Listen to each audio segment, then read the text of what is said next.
Muy buenas tardes a todos y todas. Bueno, vamos a comenzar presentando a nuestros talleristas. El primero, quien nos acompaña de manera virtual, es Ramón Galvis Centurión. Es arquitecto y especialista en magíster en lógica y técnica de la forma por la Universidad de Buenos Aires, Argentina.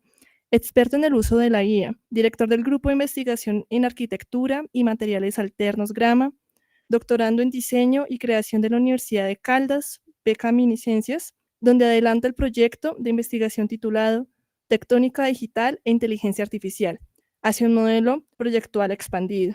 Presidente ALEF 2025, Asociación Latinoamericana de Estudios de la Forma, director de proyectos en TEDA, taller experimental de diseño arquitectura, y nuestro siguiente tallerista, que nos acompaña de manera presencial, Juan Mendoza Collazos, profesor asociado de la Universidad Nacional de Colombia, doctor en semiótica cognitiva de la Universidad de Lund, Suecia, y magíster en semiótica. Actualmente investiga el rol de los artefactos en relación con la agencia humana y la noción de agencia colectiva de comunidades vulnerables y su relación con el diseño.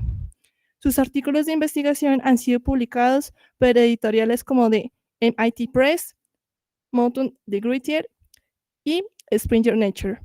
Mendoza Collazos es vicepresidente de la Asociación Internacional de Semiótica Visual, IASP, y también miembro de la Design Research Society y miembro de Charles S. Peirce Society. Entonces, con ustedes vamos a comenzar nuestra primera parte teórica y espero que este espacio sea de mucho provecho para todos nosotros y muchas gracias por su asistencia. Muchas gracias, Andrea, por la presentación. Esta actividad, este taller, nace como una idea dentro de las actividades que desarrolla el Semillero de Investigación en Semiótica. El Semillero de Investigación, como su nombre lo indica, lo que pretende es hacer formación en investigación de los estudiantes. Las personas que forman parte del semillero realizan actividades que de alguna manera les contribuyen a formarse como investigadores, a ser investigadores, desde ejercicios como participar en proyectos de investigación hasta talleres de este tipo en donde se capacita en una cosa central y meridiana en la investigación como lo es la ética. Y el taller de hoy, pues fundamentalmente en el componente que a mí me corresponde, va a versar sobre la ética en la investigación, más que la inteligencia artificial, el asunto de la ética, que haya sido el factor que los tiene a ustedes acá, a las más de 50 personas que están en línea, que sea, ese es el motivo, conocer un poco más de cerca esos criterios éticos que hay que tener cuando se usa la máquina. Y por otro lado, por supuesto, el taller también está enfocado en inteligencia artificial, específicamente utilizada en la investigación científica. Una cosa que van a notar ustedes, los participantes, es que justamente Ramón Galvis y yo, que somos los que vamos a estar al frente del taller, somos un contraste bastante marcado. Yo me considero un escéptico de la inteligencia artificial desde muchos puntos de vista. Los que conocen mi trabajo saben que hay una exageración en el uso de la inteligencia y una permisividad en el lenguaje cuando se habla de inteligencia. Por otra parte, en contraste, Ramón es un entusiasta de la inteligencia artificial, un experto en inteligencia artificial, ya lleva varios años trabajando con inteligencia artificial y ese contraste fue fríamente calculado para pues que ustedes tengan dos visiones allí, una técnica y otra ética, y cómo las podemos conjugar las dos para que ustedes se vayan con la mejor información y el mejor conocimiento de este taller. Este va a ser el programa del taller que nos ocupa en esta tarde. Bienvenidos los que están llegando, que forma parte también de un enfoque, una política que tiene el Semillero de Investigación, que considero que es parte de la integridad científica y de la ética, que es hacer ciencia abierta, que es hacer difusión social del conocimiento, no hacer círculos cerrados, limitados, como si el conocimiento fuera algo medieval, de logias herméticas, sino que uno debe ser abierto con el conocimiento en una universidad, porque eso es una forma de ser responsable éticamente con los problemas de la sociedad y del planeta. También notamos en esa gran acogida que hubo virtualmente que Ya se está llenando la sala aquí también en presencia. Principalmente la gente se definió como principiante en el uso de la inteligencia artificial. Eso nos indica que le van a sacar muchísimo provecho al taller con las 3 herramientas que vamos a operar al final del taller, pero también se van a beneficiar del componente ético. Y entonces esperamos que sea de provecho esos 7 puntos que aparecen en cada uno de los componentes y vamos a dar inicio. Antes de comenzar, queremos hacer la declaración pública del uso de inteligencia artificial para esta presentación. Se usaron las herramientas que aparecen indicadas en la pantalla y se usaron para sintetizar y poner en viñetas unos documentos que ya veníamos estudiando. Son documentos que ustedes, los asistentes, van a poder revisar porque forman parte de las referencias con la debida citación, como es la práctica habitual en la investigación científica, dando acceso con unos enlaces. Lo que hizo la máquina en este caso fue volver esos documentos que son bastante densos, por ejemplo, el documento COMPES 4144, Inteligencia Artificial, es bastante denso, volverlo viñetas y facilitarnos la presentación acá. También se usó para generar ejemplos a partir de los documentos, sobre todo ejemplos en relación a lo que es aceptable éticamente y lo que es inaceptable éticamente según los lineamientos que dan los documentos de inteligencia artificial, que son documentos multilaterales, es decir, tenemos los documentos de la UNESCO, pero también más regionales como de la OCDE y también nacionales como el muy reciente publicado documento COMPES 4144 sobre inteligencia artificial, sobre el uso de la inteligencia artificial en Colombia, que fue editado en febrero del 2025, hace muy poco. Esos documentos alimentaron la máquina para que generara esas viñetas. Todo eso se hizo con supervisión humana y revisando las fuentes originales, estudiando las fuentes originales que ustedes pueden acceder a través de las referencias al final de esta presentación.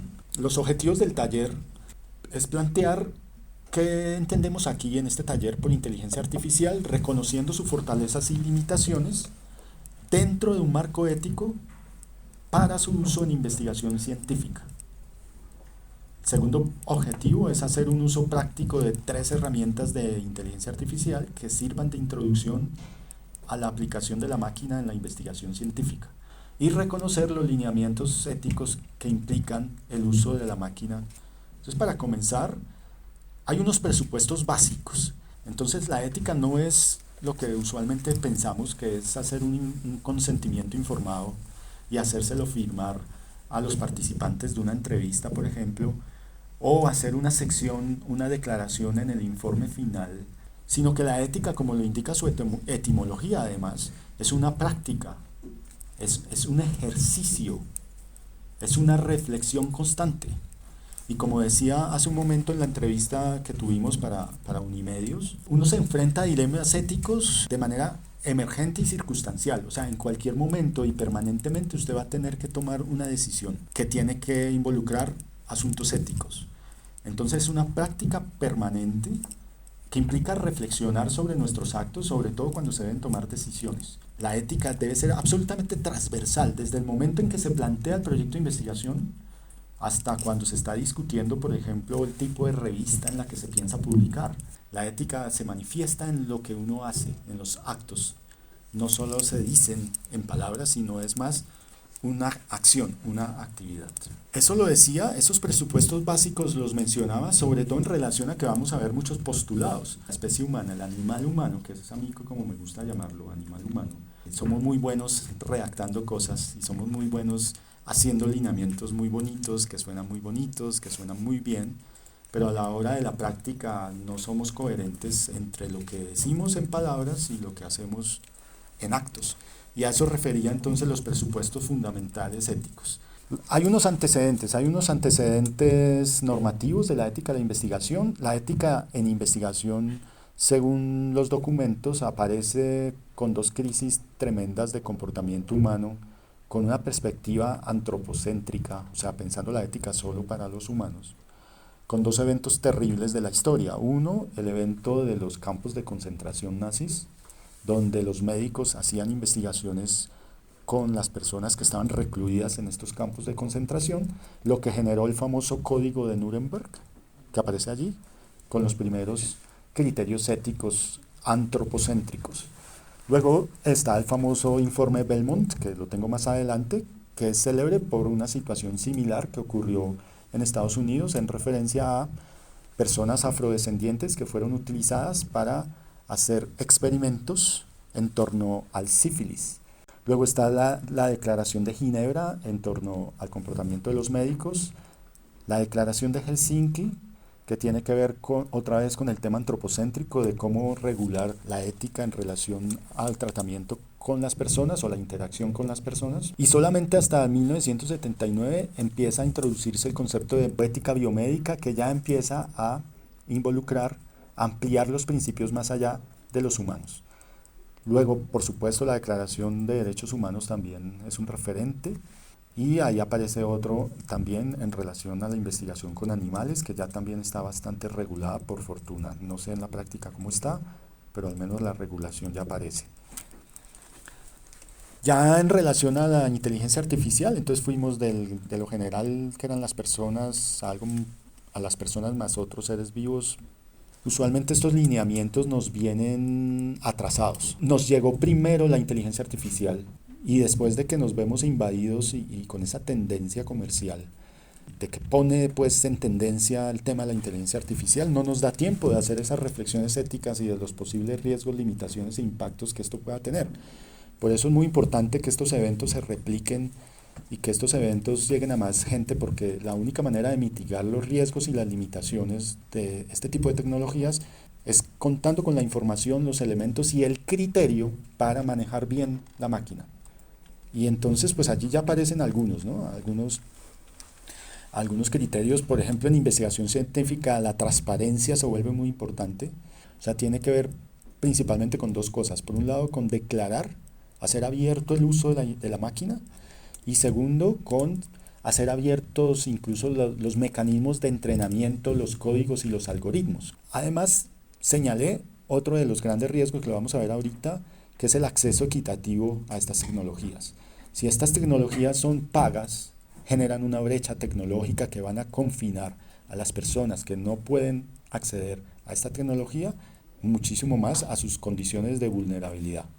En cuanto a las directrices éticas de la Comisión Europea que les mencioné, todas empiezan a ser muy parecidas, por eso es que les voy a pasar esto muy rápido. Aparece la supervisión humana, que estaba también en el anterior. También aquí el tema de discriminación y equidad se empieza a aparecer.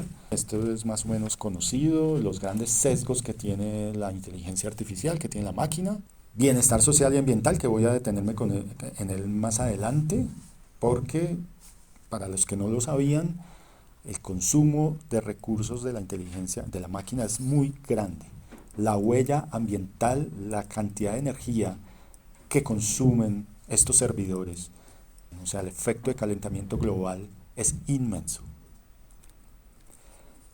Ya nos vamos un poquito más a nivel regional. Está este documento de la OCDE sobre inteligencia artificial, fue del año 2019. Aquí aparece de manera distintiva solamente el tema de crecimiento inclusivo, desarrollo sostenible, que tiene que ver con la huella ambiental en el uso de la máquina.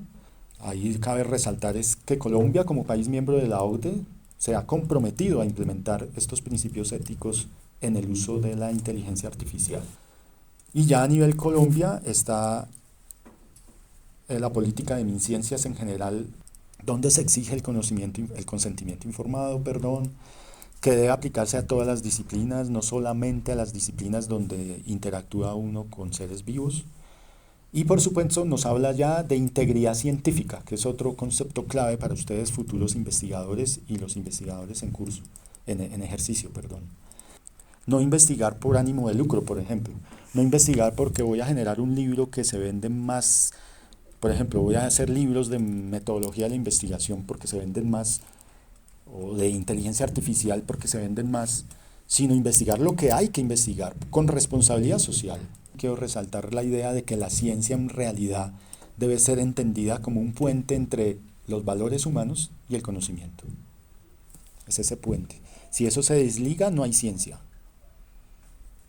También nos hablan, ya lo dije, de la integridad científica, que busca identificar prácticas antiéticas como el plagio, el fraude, las autorías ficticias, etc.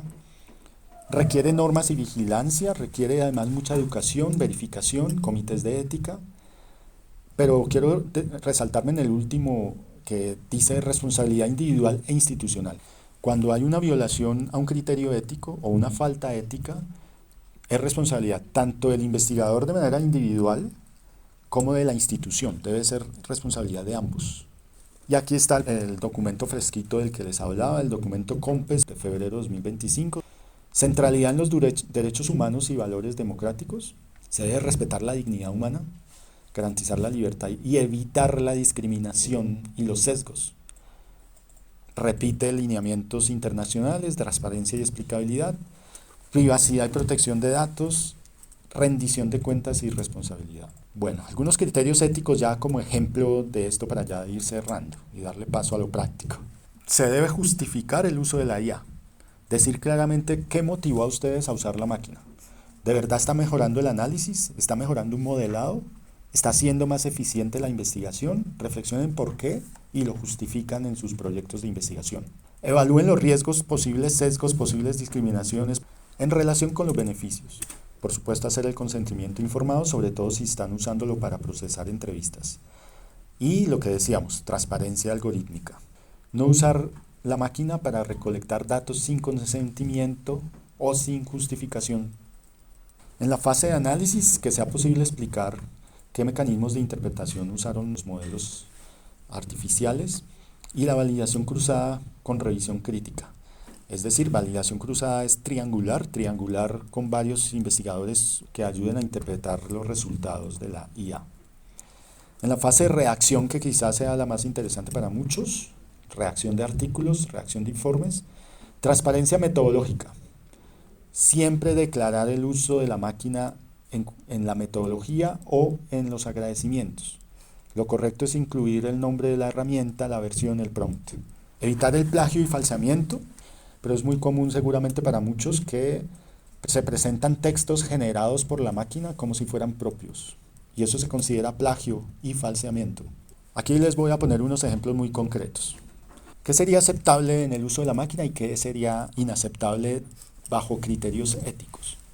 Aceptable, por ejemplo, edición del lenguaje asistida por la máquina, visualización de datos, por ejemplo, hacer una tabla, que me ayude la máquina a hacer una tabla para visualizar mejor los datos, búsqueda bibliográfica, que me facilite o me mejore la búsqueda de textos relevantes a mi investigación, que es lo que vamos a hacer hoy. ¿Qué es inaceptable? Generar hipótesis con la máquina, redactar textos sin supervisión y asumirlo como propio, o hacer revisión de pares, o por pares, perdón, de manera automatizada, que el par no tiene tiempo, entonces le sube el documento a la máquina para que le revise. Eso se considera una falta ética. Aceptable, búsqueda y organización bibliográfica, uso de la máquina para identificar fuentes importantes, relevantes, que es lo que vamos a hacer hoy. Inaceptable, generación de fuentes ficticias, usar la máquina para inventar citas, documentos que no existen, por ejemplo, pedirle que haga una carta de un autor que me sirva a mí para justificar un argumento. Aceptable, transcribir entrevistas o documentos que usted haya recolectado, por ejemplo, en su trabajo de campo.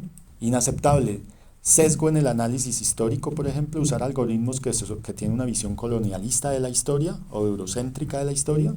Aceptable, asistencia en redacción. Entonces mi consejo es, ustedes redacten, hagan ese ejercicio mental, porque ustedes van a ver ahorita que uno de los riesgos que a mí más me preocupa, lo decía también en la entrevista, es algo que yo llamo sedentarismo mental. El sedentarismo mental es cuando usted no usa sus facultades cognitivas y todas se las desplaza a la máquina. Y entonces usted va a deteriorar ese órgano que tenemos para pensar, que es el cerebro. Y esa es una de los riesgos que a mí más me preocupa. Inaceptable, pues, asumir que la reacción es nuestra cuando ha sido hecha por la máquina o copiar párrafos enteros.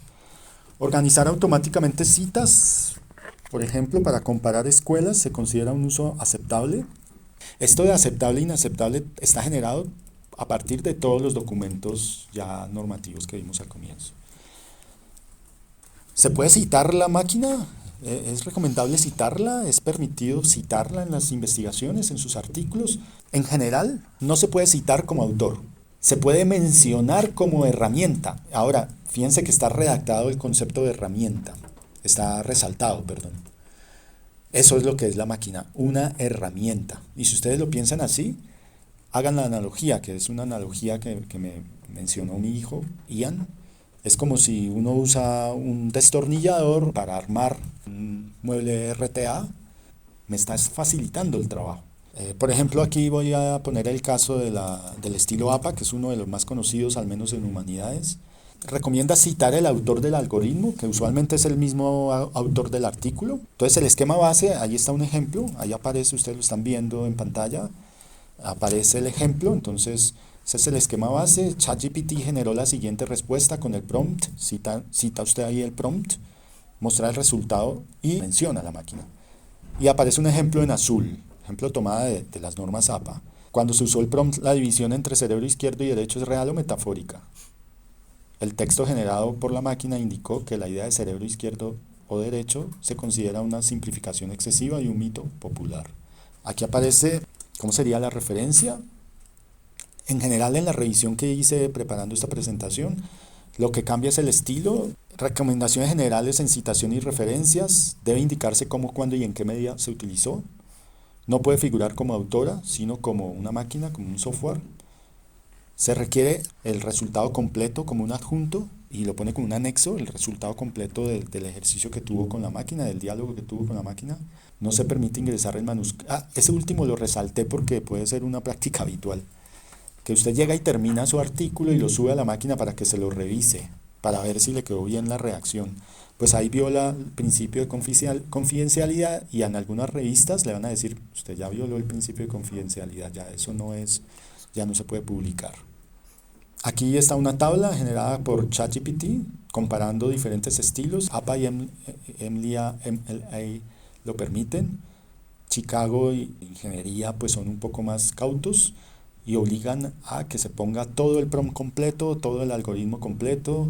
Recomendaciones generales para el uso de la máquina en investigación científica. Revisen siempre normas específicas de la revista donde usted quiere publicar, porque algunas prohíben de hecho usar texto en general de la máquina como Science o Nature sin al menos citarlo. El autor es responsable de validar y editar el contenido generado por la máquina, lo que nos pone en la situación de doble trabajo. Verificar que el modelo no esfuerza estereotipos, ya lo mencionamos. El uso de IA en tareas editoriales, o sea, los que revisan, debe ser supervisado por humanos. Hacer una bitácora, un registro detallado, en un Excel puede ser, de las veces que usó la máquina y en qué la usó, para que después usted pueda reportarlo, cuando está haciendo investigación, sobre todo. Sin embargo, asegúrense que la contribución humana sea mayoritaria y central, crítica y creativa. No asuman las respuestas de la máquina como correctas por defecto o normativas. Y lo que está lo último, la máquina nos facilita ciertos procesos, pero no reemplaza los procesos. Aquí está la parte de limitaciones y riesgos de la máquina en investigación científica. Para mí uno de los más graves, la excesiva huella ambiental. Por tanto, aquí el mensaje, aunque tengan ustedes mucha presión comercial, tengan en cuenta que la huella es excesiva y ahí entonces un llamado es a que haya moderación en el uso, no la usen de manera por deporte o para jugar, sino que solo la usen cuando sea estrictamente necesario. Lo mencioné al comienzo, perpetúa la inequidad, porque hay gente que no va a tener acceso a estas tecnologías, entonces la brecha se va a ampliar. Marginalización de saberes no occidentales, dependencia excesiva, ya lo dije, evitar el sedentarismo mental, plagio sofisticado, parafrasear textos para que puedan pasar pruebas de revisión. Ya existen máquinas que permiten hacer eso se considera un fraude grave. Más limitaciones, modelos complejos, este es conocido, y eso es gravísimo para la investigación en específico, porque un pilar fundamental de la investigación científica es la revisión por pares y la reproducibilidad. Las famosas alucinaciones, por supuesto, que no cuestiona premisas, no tiene pensamiento crítico, no tiene ética. Limitaciones, aquí que la mayoría son diseñadores, al menos en este auditorio. Limitaciones en creatividad y originalidad, con posible violación de derechos de autor. Pero yo señalé ahí conflicto de interés sobre todo, que es el afán comercial que les dije que hay detrás de todas estas aplicaciones. O sea, en realidad lo que quieren es venderles algo. y por tanto se sobreestiman sus capacidades, las dos últimas líneas que están ahí. Además porque hay conflictos de interés, ¿no? Hay gente que usa la máquina, pero en verdad, ustedes saben esos trucos de publicidad, ¿no? Lo que están haciendo es promoviendo el producto. Patrocinio corporativo no declarado, se llama eso. Difundir sesgos o inconsistencias es muy común, yo creo que ustedes lo han vivido ya en el uso cotidiano de la máquina. Dar respuestas contradictorias, erróneas o sesgadas, es el famoso sesgo algorítmico. Sesgo de confirmación, aquí voy a mencionar un poco y rapidísimo los sesgos. Entonces la IA puede priorizar la información que ya está en sus bases de datos. O sea, una tendencia común en la literatura es lo que te va a mostrar. Y eso afecta gravemente pues, a tendencias emergentes. Va a invisibilizar estudios que contradicen determinado resultado, determinada evidencia o determinada teoría. Eso es el sesgo de confirmación, que también ocurre además con los seres humanos. Sesgo lingüístico y cultural, hay un ejemplo buenísimo. Entonces, como todas fueron entrenadas en inglés, así traduzcan, fueron entrenadas principalmente en inglés, automáticamente eso produce un sesgo lingüístico. ¿Cómo mitigar estos riesgos? ¿Cómo mitigar ese escenario tan tremendo? Uso responsable, es decir, eviten el uso excesivo e innecesario, sobre todo por la huella ambiental. Úsenla solo cuando sea estrictamente necesario. Publiquen los comandos y qué parámetros utilizaron para que pueda ser replicable el resultado. Auditorías éticas, siempre reflexionen impactos sociales y ambientales del uso de la máquina. Todas estas amenazas y este escenario apocalíptico, no es mi intención satanizar la máquina, solo señalarles a ustedes cómo es el uso ético de la máquina, se mitigan principalmente con educación permanente. Además porque esta tecnología avanza muy rápido y ese es el problema. Siempre hay que estar actualizándose. Yo lo decía al comienzo, la ética es un ejercicio, no es una declaración en un documento, es un ejercicio cotidiano. Y ahora sí vamos a darle paso a Ramón. Entonces ya vamos a pasar a la siguiente sesión de práctica con el profesor Ramón. Muchas gracias. Adelante. Primero que todo, agradecerle a Juan por la invitación. Como él me describe, yo soy un entusiasta de la herramienta, ¿sí?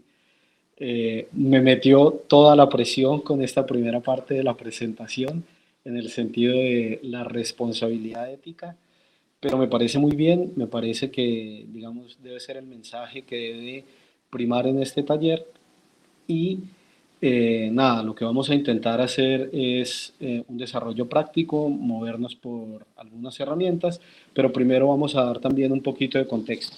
Entonces, iniciamos ahí con esa diapositiva donde justamente Juan lo mencionaba, que la idea es usar de manera responsable las potentes herramientas de inteligencia artificial, ¿sí? Y me parece muy bien que durante varios momentos de la presentación habló de herramientas, porque esto es una herramienta, como lo es el lápiz, digamos que ahora lo es la tecnología, lo que pasa es que tiene la posibilidad de acceder a una base de datos mayor, etcétera, etcétera, y pues eso lo vamos a ir desarrollando en la presentación. Bueno, entonces, primero quería explicar qué entendemos por IA, ¿sí? Y pues la inteligencia artificial se refiere a sistemas y métodos computacionales que son capaces de realizar tareas que hasta hace poco requerían de intervención humana y una elevada carga cognitiva. Por ejemplo, el aprendizaje automático, conocido como Machine Learning, el aprendizaje profundo, Deep Learning, ahí hay más o menos en cada una de ellas una descripción de qué tratan. Sin embargo, pues son términos que están recientemente muy instalados y muy en el lenguaje de todos. Modelos de lenguaje generativos, que son grandes modelos entrenados sobre vastos corpus textuales, ¿sí? Y que son capaces de redactar, resumir, traducir, generar contenido, que esta es quizás uno de los modos en los que más es utilizada la herramienta artificial, y los sistemas de recomendación y predicción, que son algoritmos que sugieren acciones como artículos, tratamientos médicos, experimentos, basado en datos previos. Siempre todo esto teniendo en cuenta toda la primera parte de la presentación que bien nos ha hecho Juan, en el sentido de tener conciencia de que incluso puede haber errores en lo que produce la máquina. Bueno, entonces, digamos, para resumir, son herramientas algorítmicas que procesan datos, pero tienen la capacidad de aprender de ellos y ofrecer resultados desde simples clasificaciones hasta generaciones de texto y que pueden ser usados en el proceso de investigación científica. Cuando digo que procesan datos y aprenden de ellos, y ese aprenden está entre comillas, justamente porque uno entrena también a la inteligencia. Entonces, en la medida en que vamos usando el modelo, él va reconociendo cuáles son nuestras búsquedas, cuáles son nuestros autores, nuestras referencias, y a partir de ello va construyendo esa base de datos que le permite generar resultados cada vez más, digamos, acertados en función de nuestros intereses. Siguiente. Bueno, vamos a ver algunas herramientas de inteligencia artificial para la investigación científica, sobre todo. Allí hay varias, pueden tomar nota y después pueden buscar algunas. Sin embargo, en el taller vamos a basarnos en tres. Vamos a hacer uso de ChatGPT, de Elicit y de Research Rabbit, que son tres herramientas que, digamos, a mí me parece que tienen la capacidad de ser colaborativas en todo este proceso de investigación. Bueno, pero además vamos a hablar de algunas herramientas recomendadas que pueden ser usadas en la investigación científica y como en las distintas etapas o fases de la investigación. Entonces, para búsqueda y revisión bibliográfica tenemos a Elicit, tenemos a Research Rabbit y tenemos a Iris, y digamos todas ellas hacen uso de los Large Language Models, ¿sí?, que sirven para responder preguntas en lenguaje natural sobre un tema, extraen resumen, métodos, resultados, hacen listado de citas relevantes, te construyen un mapa de la literatura existente, generan redes, nodos, bueno, etcétera, etcétera. Eso yo creo que ahora en la práctica va a ser mucho más evidente y va a quedar mucho más claro. Hay otras para la gestión de referencias y colaboración. Algunos ya deben conocer a Zotero, que es un gestor bibliográfico, pero que ahora tiene herramienta de inteligencia artificial y ayuda a organizar la biblioteca, extrae metadatos, recomienda lecturas afines de acuerdo a palabras claves o autores, bueno, etc. Tenemos Mendeley, también con capacidad de recomendación, donde clasifica, descubre nuevos trabajos que están basados en las colecciones que uno organiza en este gestor de datos. Y para procesamiento de datos y análisis estadístico tenemos Python, tenemos R o tenemos Orange, y digamos que todas ellas lo que permiten es justamente esa limpieza, análisis, modelado de datos y un análisis estadístico para visualizaciones, para un modelado predictivo, etc. Siguiente. Yo voy a tratar de no profundizar mucho en estos, digamos, en estas primeras diapositivas para llegar rápidamente a lo que compete al taller. De cuarto tenemos el Machine Learning y el Deep Learning, que es que tenemos herramientas como TensorFlow, como PyTorch, como Hugging, ¿sí? Y digamos, todas ellas lo que permiten es prototipar y desplegar redes neuronales, digamos, permiten también modelos preentrenados que son adaptables a tareas científicas como resumen, extracción de relaciones, etcétera, etcétera. Tenemos la detención y mitigación de sesgos, donde tenemos la herramienta de IBM All Fairness, ¿sí?, y Google What It Tool, que digamos son interfaces interactivas que permiten explorar cambios en datos, parámetros, afectan, que estos datos o parámetros afectan la equidad y robustez de los modelos. El de IBM, por ejemplo, funciona con una librería de Python, con métricas y algoritmos que permiten medir y corregir disparidades en datos y en modelos. Y como sexto tenemos la reproducibilidad y gestión de experimentos. Tenemos la herramienta de Wake and Biases, MLflow, Nextflow, que digamos todo lo que hacen es rastrear métricas, registro de experimentos, definición de flujos, bueno, etc. Vamos a profundizar en las del taller. Siguiente. Para procesamiento de imágenes y visión por computador tenemos OpenCV, tenemos Elastic, tenemos Yo, que permiten de alguna manera generar una biblioteca para el procesamiento y extracción de características de imágenes, herramientas interactivas para la segmentación y clasificación de imágenes, detectan objetos en tiempo real y que son útiles para cuantificar estructuras, eventos, digamos, cuando hay grandes volúmenes de información a partir de video o de imagen. Después tenemos la redacción científica y generación de texto, donde tenemos ChatGPT, que es parte, digamos, del taller, que sirve para pulir redacción, generar resúmenes ejecutivos, traducir automáticamente y pues valida hechos y citas. Aquí, digamos, Juan Carlos ha hecho énfasis en algunas cosas que me parecen importantes y es lo que tiene que ver que siempre está agenciada por humanos y pues de alguna manera a veces nos preguntamos, bueno, si yo tengo que volver a revisar el resumen, el uso de la herramienta, ahí qué es lo que me está facilitando. Si lo vemos en ese sentido, probablemente no tiene mucha coherencia, pero si lo vemos en esa capacidad de acceder a datos, a información y mostrarnos toda esa información, por ejemplo, en la búsqueda bibliográfica me parece que es una herramienta muy poderosa. Entonces también está ese componente ético del que nos hablaba Juan y cómo usamos la herramienta. Entonces, usar la herramienta específicamente para algunas tareas nos va a facilitar las tareas, pero sin embargo, nuestro uso responsable es el que debe ser coherente con esto. Entonces, la redacción científica, yo lo pongo ahí como como en juicio un poco, porque justamente pues debería estar atravesada por los humanos y simplemente que sirva para pulir esa redacción o para evitar redundancias, etcétera. Ahí sí puede ser, digamos, una herramienta valiosa. Después tenemos la de detección de desinformación y deepfakes.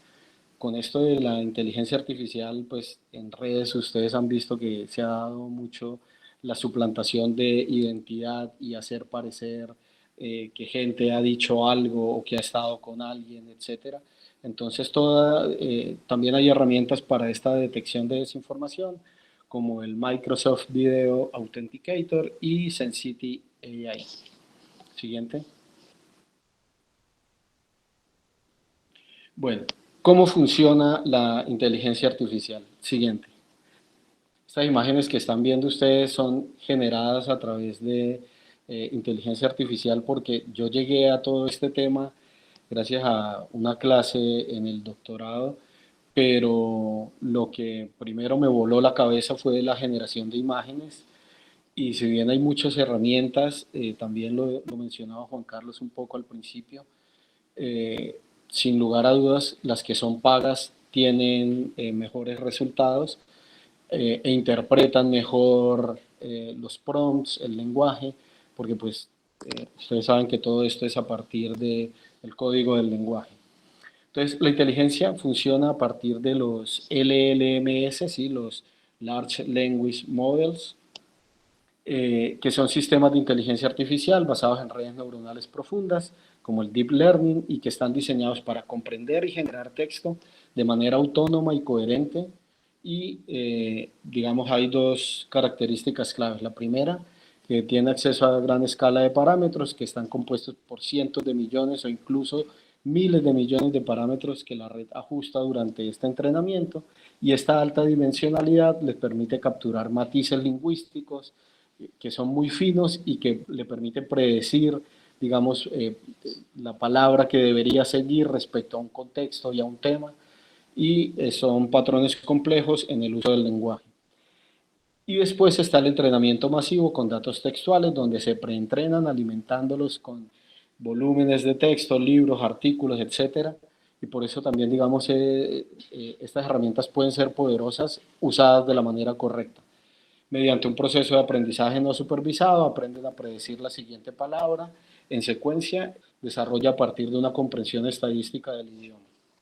¿Cómo funcionan en la práctica? Podríamos hablar de la arquitectura Transformer, que es la columna vertebral de estos Large Language Models, ¿sí? Que usa mecanismos de atención para ponderar la relevancia de cada palabra en el contexto. Para ejercicios de resumen es muy poderosa porque su entrenamiento le permite ponderar esta relevancia del lenguaje en medio del contexto. Y el preentrenamiento más el fine tuning, que son tareas generales de predicción de texto, y el fine tuning lo entendemos como un conjunto de datos específicos o tareas concretas, digamos la traducción, los resumen, la clasificación, mejorando su desempeño en esos dominios. En este tema de la traducción, digamos antes utilizábamos el Google Translate y definitivamente las inteligencias artificiales son los mejores traductores porque dan contexto, le dan sentido, como que interpretan el sentido de lo que quería decir el autor y no necesariamente hacen una traducción literal del texto. Siguiente. Juan ya habló un poco de esto, de capacidades y limitaciones, pero digamos que entendamos por capacidades la generación de textos que te permiten redactar artículos, respuestas de chat, aunque ahí estoy de acuerdo con que deberíamos utilizar la inteligencia humana para este tipo de tareas sencillas, porque si ya hasta una respuesta de un chat vamos a hacer uso de la inteligencia artificial, pues no tiene demasiado sentido. Pero sí tiene sentido porque, por ejemplo, para la programación de código, los programadores están felices porque, digamos, las inteligencias interpretan muy bien, digamos, el lenguaje de programación y también resuelven a veces de una manera muy rápida y fácil problemas de programación. La comprensión contextual, interpretan el significado de palabras según el contexto y mantienen coherencia en diálogos extensos, según el contexto literario, ¿no? El contexto, digamos, del texto en el que ella está operando. La adaptabilidad pueden ajustarse a varios estilos y formatos. Uno le puede pedir estilo científico, divulgativo, técnico, humanizado, bueno, etc. Las limitaciones, y algo que Juan Carlos más o menos lo mencionó también, el tema de las alucinaciones. A veces se inventan datos, referentes, autores que no existen, hechos que no existen, porque confían en patrones estadísticos más que en un conocimiento real. A veces la construcción del prompt puede evitar estas alucinaciones y eso también lo vamos a ver un poco ahora en el taller, pero es bien importante entender que estas cosas pueden suceder. Entonces ahí es donde después, de todas maneras, siempre va a estar agenciado por humanos y ese agenciamiento humano yo creo que es el que de alguna manera lo hace que sea una herramienta poderosa y deberíamos entenderlo de esta manera. Los sesgos ya Juan creo que habló bastante bien y el consumo de recursos que requieren gran capacidad de cómputo y lo que impacta en la huella ambiental, Juan también lo mencionó, entonces podemos avanzar. Bueno, los Large Language Models son potentes motores de procesamiento del lenguaje natural que gracias a su diseño y entrenamiento a gran escala transforman de esa manera en que las máquinas entienden y generan texto, ¿sí? Sin embargo, su uso ético y responsable es crucial, supervisar sus salidas, corregir sesgos y validar toda la información crítica que produzcan. Esto depende del momento en el que estamos utilizando la máquina, porque ya vamos a ver ahora que, por ejemplo, los de red de bibliografías y base de datos, como se sustentan en plataformas con artículos reales, pues digamos ahí no hay la posibilidad, puede ser que te recomiende algún artículo por alguna palabra clave que quizás no te sirve, pero por lo menos sí es real y existe y hace parte de una base de datos. Entonces también depende de la herramienta en la que estemos operando, pues digamos vamos a tener que tener más o menos control de las salidas. Siguiente. ChatGPT, que a mi manera de ver está revolucionando no solo, digamos, la investigación en la academia, sino eh, por, por este afán comercial, como también lo decía Juan, pues se ha instalado como una herramienta muy poderosa de fácil acceso a la que le puedes preguntar cualquier cosa. Hay que tener mucho cuidado, mucha cautela y también hay que saber preguntar. Entonces, ahora más adelante vamos a hablar de la anatomía del prompt, que es lo que nos permite construir buenos prompts para hacer consultas efectivas. Siguiente. ¿Cómo funciona ChatGPT? Ya hablamos un poco de la arquitectura Transformer y el preentrenamiento. Hablamos también del fine tuning, ¿sí? Y digamos lo importante aquí es ese proceso de generación de respuesta, donde el texto de las preguntas se descomponen en fragmentos de palabras y ella lo que hace es evaluar la relevancia de cada una de estas palabras en el contexto en el que está enmarcado, ¿sí? Y lo que hace es generar relaciones sintácticas y semánticas para elegir, digamos, la próxima palabra posible para formar frases coherentes y completas, pero es a partir de una interpretación del lenguaje. Entonces, por eso, la anatomía del prompt y la construcción de los inputs son bien importantes para obtener respuestas, digamos, que estén atravesadas por, en realidad, lo que queremos como resultado, como output. Siguiente. La anatomía del prompt, refiere Ramón, es la estructura con la que usted redacta la solicitud que le va a hacer a la máquina. Eso es anatomía del prompt. Sí, creo que ahora más adelante nos extendemos un poquito en ello y es bien importante entender eso, es la estructura eh, textual de cómo está construido ese input. El manejo del contexto y la continuidad, entonces ChatGPT mantiene un historial de la conversación, sí, hasta cierto límite, lo que le permite dar respuestas coherentes y referirse a mensajes anteriores, y por eso, digamos, el tema del entrenamiento es bien importante, porque en la medida en que más usas la herramienta y ella conoce tus intereses, conoce los autores con los que te mueves, etcétera, pues va ajustando ese lenguaje en función de toda esta información. Como uno también le puede cargar documentos, cargar artículos científicos, etcétera, pues la interpretación de este lenguaje pues va a hacer que sus respuestas estén atravesadas por toda esta información que uno le suministra. Ajusta el tono y el nivel de detalle según las indicaciones explícitas, por ejemplo, explícame para un principiante o detállalo con tecnicismos o en lenguaje académico, científico, etcétera. Uno podría pedirle que ajuste el tono a partir de este tipo digamos, estructuras en el prompt. Las limitaciones y salvaguardas puede alucinar, ya lo habíamos dicho, inventa hechos, incorpora filtros de seguridad y moderación para evitar contenidos inapropiados o peligrosos.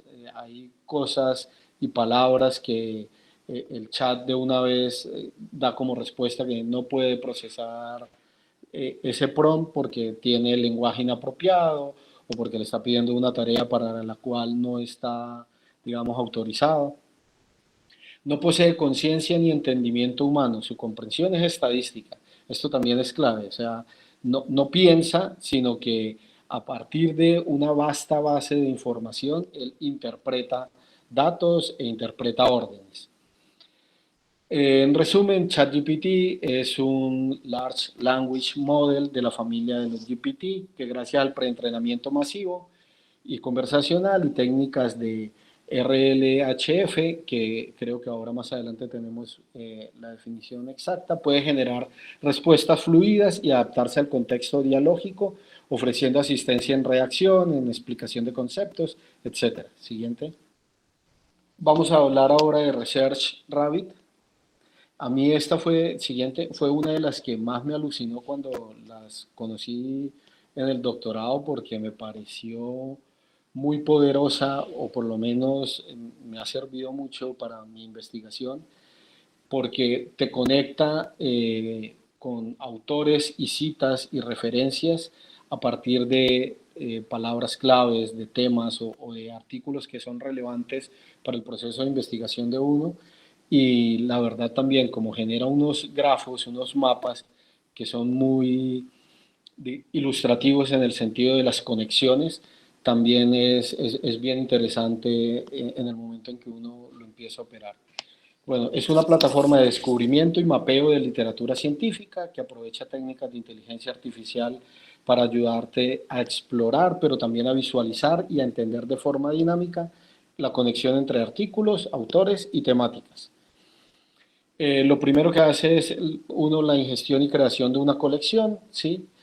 Un tema de interés, etcétera. Eso lo vamos a ver ahora directamente en la plataforma, por eso les habíamos pedido que crearan cuenta en cada una de estas herramientas, que en realidad se hace a partir de la cuenta que uno tenga en Google y es muy rápido.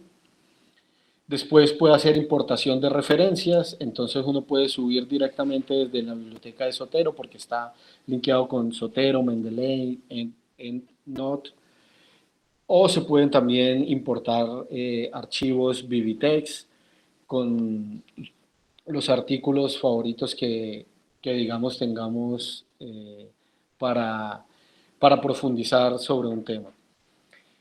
Lo que hace la herramienta es asociar cada referencia con metadatos, entonces con el título, con los autores, con el año, con revistas donde ha sido divulgado, con citas, etcétera. Y digamos, este mapa que genera es lo que, digamos, hace que la herramienta sea poderosa porque además te empieza a conectar con esos otros autores referentes y puedes acceder incluso directamente a los artículos. Entonces, es como una manera de navegar por la literatura científica a través de un mapa que resulta bien interesante. Después la expansión automática, y es que a partir de la conexión inicial, de la colección inicial, perdón, el sistema empieza a sugerir papers y uno puede añadir o descartar para ir enriqueciendo, digamos, esta base que estamos armando. Siguiente. Después podemos hablar del mapeo de relaciones mediante los grafos interactivos. Entonces, él genera un grafo de artículos donde cada nodo representa un paper o un artículo científico y las aristas indican esas relaciones de la citación. Entonces, él se conecta con otros autores que han citado y quién cita a quién. Y esto lo demuestra de una manera gráfica, por lo tanto lo hace muy, muy atractivo. Se puede navegar, se puede hacer zoom, se puede ver subáreas, se puede enfocar en un autor. Esto casi que es como al principio del internet, que uno una cosa lo llevaba a la otra y los hipervínculos y digamos, obviamente también hay que tener control de la herramienta y no dejarnos llevar y entender cuál es el objetivo de lo que estamos buscando, pero fácilmente puede uno navegar a través de un mapa que es mucho más amplio y que te permite de una manera más interactiva poder hacer esta búsqueda. El grafo de autores, que es similar al de artículos, pero entonces los nodos son los investigadores y las conexiones muestran cuando hay coautorías o redes colaborativas, y también es muy útil para identificar líderes de opinión, socios potenciales en un campo, porque empieza uno a ver también el peso del grafo en los determinados autores, y pues esto indica la importancia y el nivel de citaciones que ha tenido este autor respecto a un tema en particular. Grafo de temas o palabras claves, entonces es un mapa basado en palabras claves que son extraídas de los resúmenes y revela cómo se agrupan los temas y en qué términos emergen con fuerza. Siguiente. Bueno, después podemos hablar de la cronología y evolución del campo. También nos permite la herramienta ver como ese timeline, donde muestra visualmente cuándo se publicaron los trabajos más influyentes, cómo han cambiado los volúmenes de publicación a lo largo del tiempo. También muestra los trending topics, entonces señala términos o áreas que están ganando atracción recientemente y que tienen mayor volumen de información, permitiendo enfocar la revisión uno en algo que puede ser más novedoso o de más relevancia. La búsqueda semántica y recomendaciones continuas.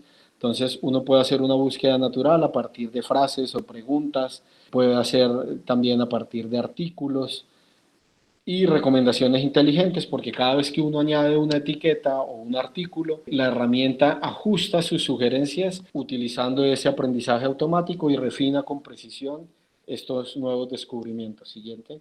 Algo que es bien interesante es las listas y las alertas colaborativas, entonces uno puede hacer colecciones personalizadas y organizar en carpetas temáticas, papers, agregar notas, puntos de interés, también puede configurar notificaciones para cuando se publica un nuevo trabajo que cumpla con criterios bien sea de autor, de tema o de revista, y siempre va a estar uno al tanto de esa literatura emergente de algún tema de interés. Se puede integrar con el flujo de trabajo, donde uno puede descargar listas de referencia para los gestores bibliográficos, también puede compartir colecciones y mapas con un equipo de investigación, es colaborativo, entonces podría uno tener carpetas donde varias personas acceden a estas carpetas y pues todos van a estar trabajando como en la misma interfase, accediendo a la misma información. Siguiente. Para ir entrando en materia, y hablábamos de, hace un rato lo mencionaba yo, la anatomía del prompt.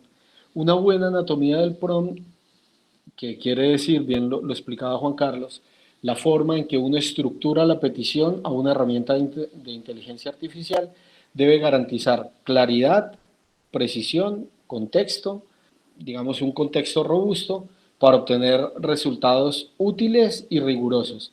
De lo contrario, un mal prompt pues seguramente va a permitir que la máquina alucine, que la máquina a falta de contexto ella va a interpretar la orden y pues por esto es bien importante tener conocimiento de ello. Siguiente. Bueno, entonces, es, digamos, para obtener buenos resultados en nuestras búsquedas utilizando herramientas de inteligencia artificial, es bien importante el input, ¿sí? Entonces uno le podría determinar el rol que debe asumir, y estoy hablando en este caso explícitamente de ChatGPT, pero esto aplica casi que para todas las herramientas en las que a partir de preguntas nos movemos. Entonces, el rol, uno le puede decir, actúe como un experto en determinado tema, y ese actúa como un experto en investigación científica, por ejemplo, ya le está dando preponderancia y lo está cargando de significado al momento de él desarrollar sus respuestas. Importante después definir el objetivo, qué es lo que uno desea que haga, entonces redacta, y siempre los verbos son bien importantes, redacta, desarrolla, genera dos competencias para el curso tal o bueno, lo que sea que vamos a hacer. Ahora tenemos un ejemplo práctico que nos vamos a empezar, si todos tienen las herramientas allí con ustedes, nos vamos a empezar a mover a través de las herramientas y va a ser más fácil entenderlo. Se especifica el contexto, que es la situación que debe tenerse en cuenta, entonces aquí en el ejemplo dice en la que participarán estudiantes de nivel de maestría. Después establecer restricciones o limitaciones, donde uno dice utiliza un tono formal y académico, o digamos si quiere incluir alguna limitación. Y finalmente el formato, uno le dice cómo quiere que genere la respuesta, que compare muestras del formato de salida, etcétera. Entonces uno podría decir, digamos, utilizar un verbo en infinitivo, después el objeto conceptual, después el objetivo, después esa condición de referencia y al final la forma adecuada. Esta diapositiva evidencia mejor los tópicos a tener en cuenta. Entonces, primero el rol y el contexto, después el objetivo o la tarea principal, y esta es la estructura en la que debe ser redactado el prompt. Si uno asume esta estructura en la redacción, va a ser mejor interpretado ese input por la máquina, por lo tanto va a tener mejores respuestas. Entonces, ya los habíamos visto un poco, aquí, digamos, lo vimos con la diapositiva anterior, y aquí ya entramos en la dinámica del taller. Lo que yo propongo es, pues, cada participante del taller debe tener algún tema de interés, algo que lo movilice y sobre el cual quiera profundizar, y por lo tanto, al seleccionar ese tema, seguramente tiene conocimiento, reconoce bibliografía, autores, y si no, y si es algún tema absolutamente desconocido, pues también vamos a empezar a darnos cuenta de, a partir de los resultados, de cómo las inteligencias nos van guiando y nos van llevando. Después vamos a hacer una búsqueda de brecha en el que vamos a usar la herramienta de Elicit. Después vamos a redactar un prompt teniendo en cuenta lo que hablábamos de la anatomía, y este prompt lo que nos va a permitir es la formulación del problema y de los objetivos, pero siempre refinando a través de la herramienta de inteligencia artificial, donde podemos obtener una pregunta de investigación, una hipótesis, unos objetivos específicos. Obviamente, y ahí de nuevo coincido con Juan en el sentido de que él lo hace a partir de una base de datos y de una literatura a la cual tiene acceso, pero pues somos nosotros los que tomamos la decisión, entonces al final siempre la inteligencia humana está atravesando estas decisiones y veo yo qué información me sirve, qué no me sirve. Después podemos hacer una revisión semántica también con el ISIT y por último vamos a hacer un mapeo visual donde si conseguimos algún paper clave en este tema de investigación, pues Research Rabbit nos va a mostrar gráficos a partir de este paper, de artículos, pero lo importante de la herramienta es, más allá de esto que agiliza estas búsquedas, es que también como tiene acceso a base de datos y si los artículos tienen permisos, pues de una vez uno puede acceder incluso a los PDFs de los artículos. Entonces, esto es lo que también es bien interesante, porque esa búsqueda bibliográfica ahorra un montón de tiempo, facilita. Antes había que ir a bibliotecas, ahora digamos que la biblioteca está en la red y podría uno acceder de una manera muy rápida y precisa a temas de interés a partir del uso de estas herramientas. Si quieren, creo que me tocaría ahora compartir pantalla a mí, Juan. Ya tienes derecho de administrador, o sea, puedes compartir tú la Sí, sí. pantalla. No sin antes mencionar solamente que aquí era un contrapunto lo que habíamos planteado entre un escéptico de la inteligencia y un entusiasta. Entonces yo diría, vayan a las bibliotecas. Todavía coger libros y hacer el acto mecánico de coger un libro es importante, es bueno hacerlo. Lo digo también porque no todo está en la red. O sea, hay libros muy valiosos que en esta maravillosa biblioteca que está acá vale la pena ser consultados. Eso es clave y que no quede la sensación de que yo estoy, no, al contrario, prefiero la lectura análoga, pero también a veces el acceso a la información, yo creo que allí es donde estas herramientas también se vuelven poderosas. Completamente de acuerdo. Y la otra anotación que iba a hacer, ahí están las referencias que mencionamos. Cuando a ustedes les llegue la presentación, van a poder acceder a los documentos que mencionaba, por ejemplo, de la Comisión Europea o incluso al COMPES 4144, si lo quieren estudiar ya más a fondo, también lo van a tener ahí. Voy a mostrar, esta es la interfase de ChatGPT, a la que allí dice pregunta lo que quieras. Uno aquí podría agregar fotos o archivos. Desde aquí podría empezar a buscar en la web, investigar a fondo, crear una imagen. Bueno, hay como varias opciones que tiene la herramienta. Voy a pasar a la interfase de Elicit. Todas las herramientas funcionan, lo decía también Juan Carlos en su presentación, funcionan mejor en inglés porque la base de datos es más robusta, pero sin embargo ya todas funcionan en español y lo que yo he detectado es que se pueden obtener a veces mejores resultados si los comandos son redactados en inglés, pero también te pueden responder perfectamente en español. Y Research Rabbit, donde aquí uno podría crear una nueva colección o una nueva categoría, que es una búsqueda de interés. Yo ya tengo creada una que la denominé Taller de Investigación Ética en Inteligencia Artificial. A partir de este link uno podría empezar a buscar, bien sea por un título, por el DOI, que también es bien importante. El DOI es el número de referencia de los que tiene cada artículo, o por palabras claves que también uno podría hacer esa búsqueda.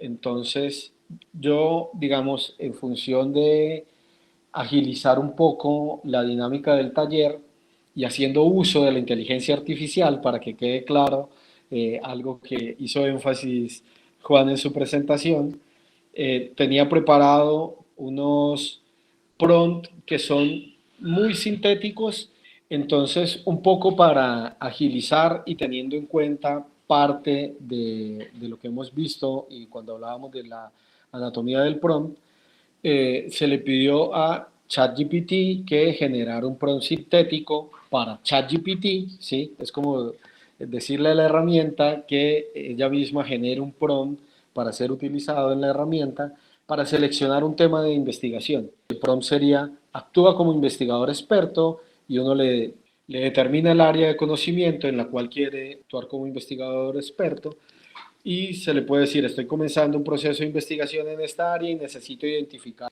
posibles temas emergentes y relevantes. Formula una lista de 5 a 7 temas emergentes con una breve descripción de cada uno en 1 o 2 líneas, una posible pregunta de investigación por tema, una recomendación final de uno de estos temas, donde justifique pertinencia, novedad, viabilidad, con un estilo académico claro y conciso y que responda en un formato de lista numerada. Y pues ahí aparece un ejemplo y uno le podría decir: actúa como investigador experto en diseño arquitectónico con tecnologías digitales, y abajo podríamos repetir todo esto. Si nos acordamos de cuando hablábamos de la anatomía del prompt, el rol, el objetivo, el contexto, restricciones y limitaciones, y el formato también. Entonces, teniendo en cuenta uno todos esos tópicos, pues construye un prompt de esta manera, que en este caso, incluso ese prompt fue construido por la herramienta. Yo podría, obviamente, a partir de esa estructura, hacer un prompt más detallado, más específico, más largo, y pues podría tener mejores resultados y una mejor interpretación. Pero para efectos del taller, lo interesante es que me puedan seguir. Yo lo que voy a hacer es, voy a copiar este prompt y lo voy a compartir ahí en el chat. Bueno, ¿qué vamos a hacer? Digamos, como primera medida, esto nos va a permitir ingresar al tema. Seguramente quienes, a ver, yo preparé esto pensando en que la mayoría de personas inscritas al principio hablaba de que eran principiantes en el uso de la herramienta, y por eso lo estamos haciendo desde una manera básica. Por eso incluso ese primer prompt es como tan específico y conciso. Entonces, vamos a darle aquí a la herramienta a partir de ese prompt. Yo le hablé de diseño generativo y yo, por ejemplo, le pregunto que actúe como un investigador experto en diseño generativo. Sí, estoy comenzando un proceso de investigación en esta área y necesito identificar posibles temas emergentes y relevantes. Le digo que formule de 5 a 7 temas emergentes con una breve descripción, etcétera. Yo espero que los resultados de cada uno de ustedes respecto a su tema de interés, pues los haya sorprendido, sean interesantes. Sin embargo, este listado de posibles temas, pues uno los puede verificar. ¿Pero a qué me refiero con que los puede verificar? Obviamente es muy fácil darse cuenta si está siendo coherente. Sería quizás mucho más fácil si uno le agrega un artículo de investigación a partir del cual uno quiere profundizar sobre un tema, o hace referencia a un autor específico, y ahí puede empezar a ser más preciso. Pero digamos que en este caso lo hicimos de una manera abierta a partir de un tema, pero podría empezar a ser más específico ese interés en la medida en que modifiquen el prompt en función de sus intereses.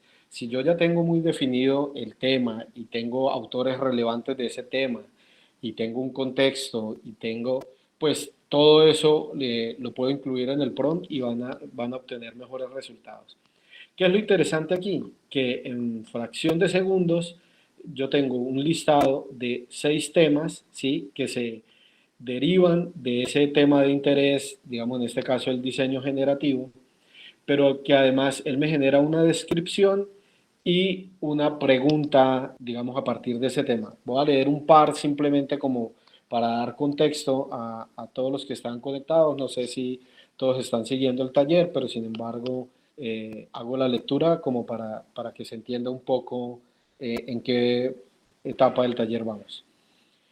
Entonces, el primero dice diseño generativo para fachadas adaptativas.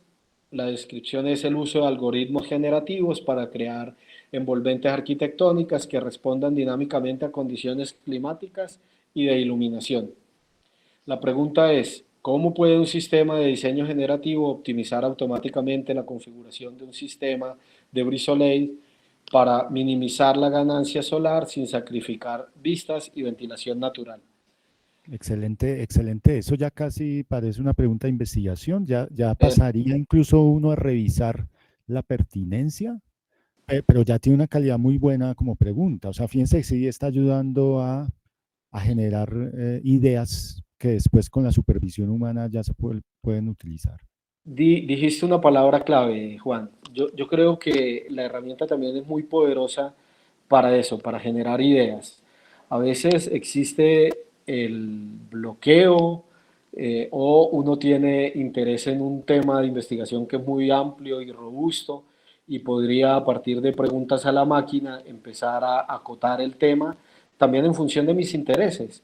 Yo estoy absolutamente seguro que también los resultados que me está arrojando es en función de lo que el chat ya me conoce y búsquedas anteriores que le he hecho. O sea, porque también no es de casualidad que hable de fachadas adaptativas, precisamente en esta respuesta, él lo está vinculando. Pero por eso también es importante el uso responsable de la herramienta, en el sentido de que uno lo va alimentando en la manera en que lo haga bien y que lo utilice a partir siempre de citas, de referencia, de cargarles artículos de investigación que uno considere pertinentes, pues digamos, los resultados van a ir siempre en función de toda esta conversación que en el tiempo uno ha tenido con el chat. Entonces, eso también es bien importante para quienes sean usuarios nuevos de la herramienta, se van a dar cuenta que la respuesta que les da hoy ChatGPT no tiene nada que ver con la que le va a dar más adelante, porque como él se entrena como inteligencia y aprende de toda la información que uno le suministra, son inteligencias que van evolucionando, están en constante evolución. Fíjense que incluso en la estructura, que también lo mencionaba ahora Juan con su aporte, en la estructura también enriquece mucho, porque puede ser que no necesariamente sea algo de mi interés, pero con la modificación de un matiz en esa pregunta o yo le podría decir, reformule la pregunta del segundo y empiezo a interactuar incluso con las respuestas que ya estoy recibiendo. Después, como lo otro que, digamos, en la estructura que habíamos organizado y para incorporar la herramienta de LICIT, en la búsqueda de brecha de investigación, pues también es algo que nos parece relevante y es algo en lo que la inteligencia artificial puede hacer un gran aporte. Por eso digo que la herramienta, si la entendemos como una herramienta poderosa y hacemos uso responsable, es muy poderosa y podemos sacar buen partido. Lo importante es eso, por eso toda la introducción que nos hizo Juan era pertinente, porque es ese uso responsable el que nos va a permitir, digamos, actuar con ética.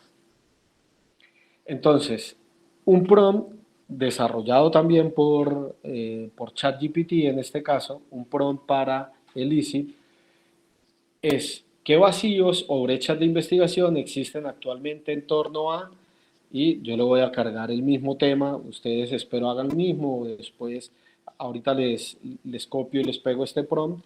Y ojo, estos prompts son prompt base, son básicos que pueden ser modificados en función de sus intereses. Bueno, ¿qué vacíos o brechas de investigación existen en un tema específico, dentro de un área específica? El ICIT es recomendable utilizarlo en inglés, pero voy a hacer el ejemplo en español. Voy a compartir todo y pues ustedes allá miran de qué manera lo... Entonces, me voy yo aquí a el ICIT. Les había dicho que lo iba a hacer en español, solamente como para que lo vean. Entonces aquí le cambio el tema específico, yo en ese caso voy a poner diseño generativo, por ejemplo. ¿Qué es importante también del ICIT? Que te muestra de una vez, y aquí es donde se empieza a volver interesante, artículos de investigación relacionados con ese tema. Entonces, tengo este artículo de diseño generativo del 2022 que tiene 38 citaciones y que yo puedo acceder al abstract de ese artículo. Entonces, En función de búsqueda bibliográfica, pues también es una herramienta muy poderosa porque no te pones a buscar en Google, sino que buscas directamente en una inteligencia artificial especializada en esto. Obviamente tendrá uno que empezar a ver y por eso te comparte también el resumen. Habrá algunos que te interesan, que no te interesan, que sí conducen a lo que estás buscando sobre el tema o que definitivamente los asocia por el título de diseño generativo, por ejemplo, pero no tiene nada que ver con el interés particular que uno está pensando desarrollar su investigación. Y además, él genera, digamos, como un abstract también donde vincula algunos autores que hacen referencia a ese tema y pues a través de ellos uno puede empezar a navegar. Bueno, pero lo interesante es también la posibilidad de acceder tanto al autor como al título del artículo, como al año, como al número de citaciones, te da también el DOI. Entonces es una herramienta muy poderosa en ese sentido, porque o sea, hacer búsqueda bibliográfica ahora y hacer el estado del arte de una investigación, pues debería tomar menos tiempo. Los doctorados en teoría duran lo que duran, porque la sola construcción del estado del arte se toma un tiempo importante, ¿no? Sí, de hecho, Ramón, usted está haciendo que de escéptico me vuelva entusiasta. Es que, digamos, mal usada, Juan, es una herramienta, pero como todas las herramientas, o sea, o como toda la tecnología, se han desarrollado inventos maravillosos para la humanidad, pero también inventos que hacen daño. Entonces, lo importante aquí es el uso ético, por eso esa primera parte del taller también me parece fantástica. Todo lo que quieran saber de inteligencia artificial lo consiguen en internet también. Yo traté de armar el taller en función de algunas que he dominado y siento que me muevo bien a través de ellas, pero pues todos los días hay herramientas poderosas que siguen surgiendo. Después, para la formulación del problema, que podría hacerlo uno, digamos, en el mismo chat de ChatGPT, quienes lo han usado deben saber que uno puede abrir con una conversación nueva o actuar en la misma. Voy a mostrar eso un poco porque pues para los principiantes me parece importante. Si yo sigo hablando con el chat en esta misma ventana, pues el vínculo y la asociación con ese chat es directa. Sin embargo, uno puede crear carpetas de proyectos, ¿sí? O ella de todas maneras, de alguna manera, vincula conversaciones anteriores en el momento en que lo encuentre oportuno. Que a veces también uno, me ha pasado, asocia un proyecto con otro y debe uno especificarle, no, en este momento no estoy hablando de X asunto, por favor concéntrate en... Y pues en realidad se vuelve literal, es una conversación. Bueno, voy a copiarles el prompt para que lo vayan haciendo y con eso vamos ganando tiempo. Esto es como para la formulación del problema.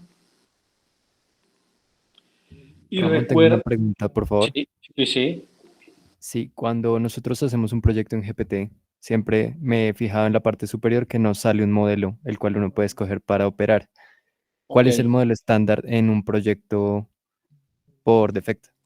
Gracias. ok. Muy buena pregunta. ¿Quién hizo la pregunta? Perdón, el nombre. No, no vi. Mucho gusto, Esteban. Hola Esteban, mucho gusto. Lo que Esteban nos pregunta del modelo es que hay diferentes modelos en ChatGPT que creo que la versión gratuita solamente tiene acceso a unos, pero a lo que hace referencia del modelo es esto, yo lo puedo seleccionar.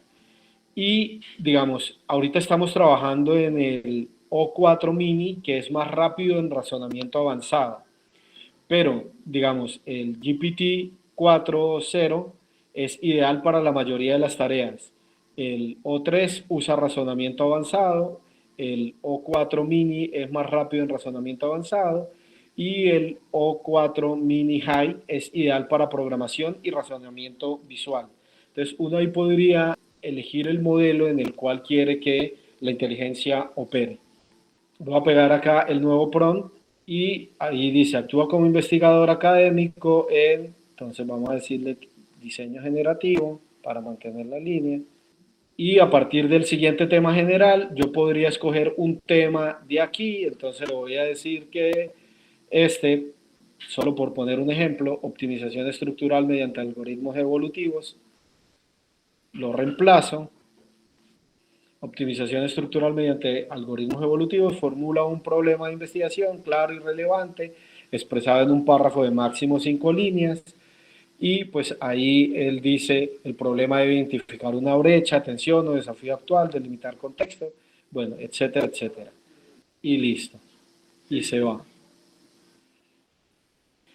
¿Cuál es la sugerencia? Obviamente, en función de mis intereses, y espero que cada uno lo esté haciendo de esa manera en el taller, empiece a reinterpretar o a refinar este interés, porque yo le podría decir, no, un momento, esto que dijo me parece interesante, pero esto otro no, reformulémoslo a partir de esta idea o concéntrate en esta idea central. Digamos, ahí ya uno puede empezar a tener una conversación con la herramienta y podría o refinar los resultados o sus intereses en función de lo que realmente quiero. Por eso también cuando Juan hacía énfasis en que no hay que quedarse con la respuesta específica que te da el chat, sino esto se vuelve una interacción. Voy a pedirles rápidamente los objetivos, los voy a compartir porque quiero llegar a que vean también, antes de terminar el taller, que veamos lo de Research Rabbit. Estos prompts fueron desarrollados también en ChatGPT, o sea, yo podría ser un poquito más específico al redactarlo, pero esto era para que fuera muy práctico y muy conciso, y por eso lo hicimos de esa manera. Vámonos a ChatGPT, le pegamos de nuevo, y aquí lo que puedo hacer es copiar el problema para que él genere los objetivos a partir de el problema formulado. Esto, ojo, quizás uno opera de otra manera en el uso frecuente de la herramienta. Esto es en función del taller y como para que lo hiciéramos de manera práctica y que todos se pudieran familiarizar con la herramienta, lo estamos haciendo así. Bueno, esto es bien interesante. A veces él genera dos opciones de respuesta y pues dependerá obviamente. Por eso también siempre está atravesado por los humanos. O sea, al final tomamos decisiones en esta interacción, ¿no? Entonces, él me da dos opciones de respuesta, donde en la respuesta 1 el objetivo general es desarrollar una metodología de optimización estructural basada en algoritmos evolutivos que equilibre resistencia, rigidez, eficiencia material y viabilidad constructiva en proyectos arquitectónicos de mediana escala. Y en la respuesta 2 el objetivo general es desarrollar un marco metodológico de optimización estructural basado en algoritmos evolutivos multicriterio para proyectos arquitectónicos de mediana escala que equilibre rendimiento estructural, eficiencia material y viabilidad constructiva bajo restricciones de costo y tiempo de cómputo. Fíjense que, digamos, en uno habla de un marco metodológico, en el otro habla de una metodología de optimización estructural. En ambos casos habla de proyectos arquitectónicos de mediana escala, sin yo haberle dado esa información, y ahí es donde digo que también uno podría refinar los resultados a partir de sus intereses. Y yo decirle, no, sea más específico en esto, o lo que me interesa en realidad es la generalidad del diseño generativo y no aplicado a proyectos arquitectónicos de mediana escala, bueno, en fin. Y da 3 objetivos específicos en función de los intereses que yo tenga. Le puedo decir, prefiero esta respuesta, o podría incluso decirle, haga una fusión de las dos respuestas teniendo en cuenta esto, esto y esto, o teniendo en cuenta esto de esta respuesta, pero esto otro de esta otra respuesta. Digamos, ahí se vuelve como una interacción donde toda la capacidad humana es la que también empieza en la toma de decisiones a interactuar con la máquina. Podría pedirle ahora la revisión semántica, que este sí lo hacemos en Elicit. Vamos a hacerla como la anterior la hice en español, voy a hacerlo también en español. Y algo que quizás no dije, fíjense que yo pregunté en español, este resultado me lo da en inglés, y los papers, la gran mayoría, también son en inglés. Bueno, voy a irme rápidamente a Rabbit con la última, que es para el mapeo visual, y le vamos a pedir a Rabbit, esto lo hacemos directamente ahí, no hay que generar ningún prompt ni nada.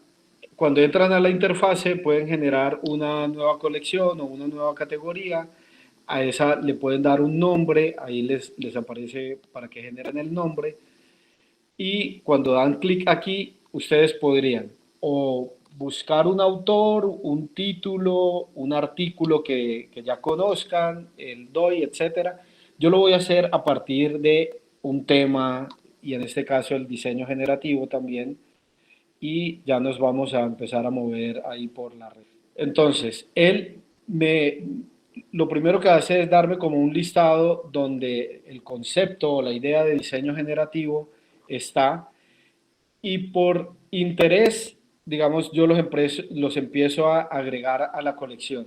Ahí agregué ese, puedo agregar un par como para que empecemos a interactuar ahora en la interfaz. En esta colección tengo estos dos artículos, ¿cierto? Yo me paro sobre uno de ellos y, bueno, en este caso me dice que no tengo acceso a PDF. Cuando hay acceso a PDF, él te redirecciona el link, o incluso lo puedes vincular con tu biblioteca de Zotero si ya la tienes vinculada con Research Rabbit. Otra cosa interesante es que puede acceder uno al link donde ve más información del artículo o que te redirecciona al artículo. Bueno, este por ejemplo, el primero que yo estoy viendo, sí tiene PDF. Voy a mostrarles eso porque me parece que también es bien, bien importante. Y él me lleva directamente al PDF, donde puedo descargar el PDF del artículo. Y eso es lo que también hace la herramienta muy poderosa, porque es sobre base de datos de artículos reales. Bueno, y aquí era un poco a donde quería llegar. Lo que hace la interfase es que a partir de un tema y a partir de un artículo, yo selecciono ese paper, puedo acceder al PDF completo, él me muestra el resumen, me muestra trabajos similares, y esa asociación de trabajos similares, todas las referencias, todas las citaciones, y entonces me puedo empezar yo a mover a partir de los autores o las citas o las referencias que se desprenden de ese trabajo, ¿cierto? Entonces, en este caso, es el autor base o del que yo encontré ese artículo, y todos se desprenden, digamos, a partir de este artículo están todos estos otros autores que yo podría empezar a ver, y además me los enlista, me lleva al link donde puedo acceder al artículo de investigación. Algunos los puedo descargar, en este caso ver como PDF, me permite. Eso dependerá de los permisos de donde fue publicado, etcétera, etcétera. Entonces, estos son los mapas que te generan, y este que fue el artículo base, que fue el primero que yo seleccioné aquí, pues me empieza a mostrar qué artículos y qué autores se desprenden de él, porque lo citan o porque, digamos, hace parte de las referencias de ese artículo, y empieza uno a ver temas que son trabajos similares en función de ese artículo seleccionado. Lo que decía al principio, voy a salirme de aquí un momento. Otra manera de buscarlo es a partir de el DOI, que eso creo que lo habíamos hecho con Juan Carlos. Voy a poner el ejemplo aquí.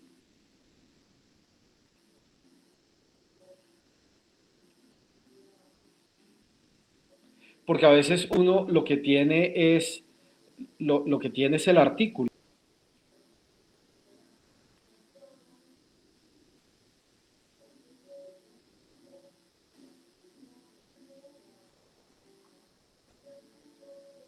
Sí, ahí estaba el ejemplo del que es con acceso abierto o Open Access que nos dice Paola, comparado con uno de Closed Access, que es el de MIT Press, que tienes ahí Claro, arriba.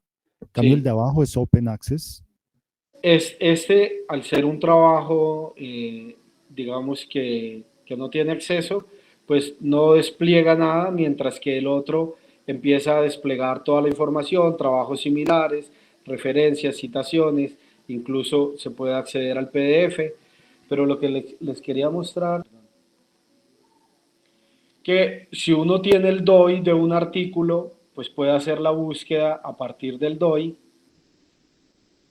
y le va a generar el mismo mapa, el mismo diagrama, el mismo flujo que le va a conectar con trabajos similares, con autores que han citado, que han referenciado.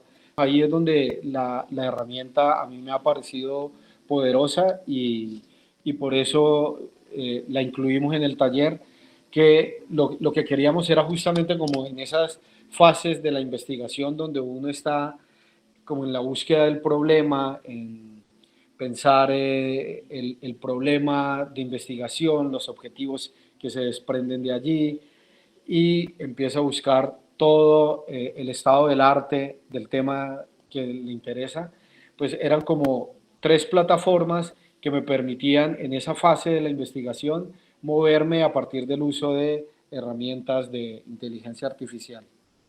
Tenemos una última pregunta que va para el profesor Juan Carlos. Nos pregunta también César. Dice, ¿puedo deducir con la respuesta que la investigación hecha exclusivamente con herramientas IA pueden tener sesgos? ¿No hay que abandonar del todo la investigación tradicional o me equivoco? Es una excelente pregunta, César, y además muy pertinente para cerrar el taller. Entonces, es la pregunta de despedida perfecta. Claro, era lo que decíamos en la primera mitad del curso. Quizás César se conectó tal vez un poco tarde. En el componente de ética, lo que más insistíamos, y también lo reiteró Ramón en alguna parte de su presentación, que la supervisión humana es fundamental, la primacía de la acción humana con pensamiento crítico y con ética tiene que guiar los procesos de investigación. Decíamos también que uno no podía desplazar la tarea de investigar a la máquina, que la máquina no era un esclavo, sino que era una herramienta. Nos facilita el trabajo de investigación, pero no lo hace. No hace el trabajo de investigación y que se considera en todos los lineamientos que vimos, los lineamientos desde la UNESCO, o sea, de orden planetario hasta los de orden local, coinciden en que uno no puede desplazar ese trabajo a la máquina, sino que debe haber supervisión, debe atravesarse siempre la revisión y la comparación humana de todos los resultados que haga la máquina. Entonces, por supuesto, ahí la respuesta es que para evitar sesgos y riesgos debemos pasar esto por una mirada con muchísimo criterio ético y decía también al comienzo, para eso hay que estudiarlo, o sea, hay que educarnos, formarnos, estar capacitándonos de qué se considera ética en la investigación, porque eso cambia, va cambiando.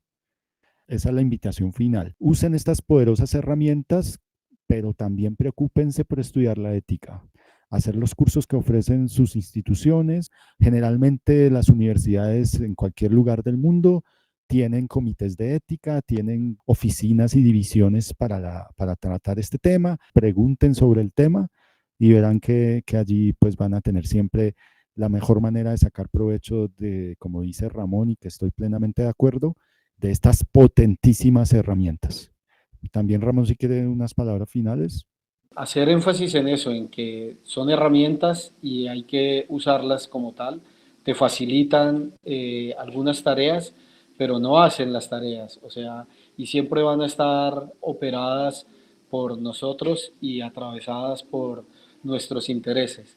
Entonces, al final es uno el que toma la decisión y así como en la investigación clásica, tengo que leer para tomar decisiones, pues aquí es lo mismo, o sea, por más que estas herramientas te muestren a partir de su base de datos cualquier cantidad de artículos, pues es la decisión de uno después de leerlos que vincula, que se relaciona con la investigación de interés que estamos llevando a cabo y de todas maneras siempre va a estar atravesado por nuestras decisiones. Yo los invito a usar las herramientas con absoluta responsabilidad, con ética, todo el énfasis que hizo Juan Carlos en la primera parte de la presentación me pareció muy importante, porque ahí está la clave, no es simplemente pedirle a la máquina y dar todo por válido, por hecho y que se vuelvan parte de trabajos de investigación sin esa revisión. La misma revisión que íbamos a hacer de manera análoga, la vamos a hacer de manera digital, solo que la herramienta de alguna manera accede y te agrupa información de otro modo. Son modos distintos, pero sin embargo siempre va a tener que estar optimizado por las decisiones que tome uno. Pues para responder esta última pregunta, sí, Andrés, efectivamente, pues se va a enviar tanto la presentación como pues la grabación de toda la sesión.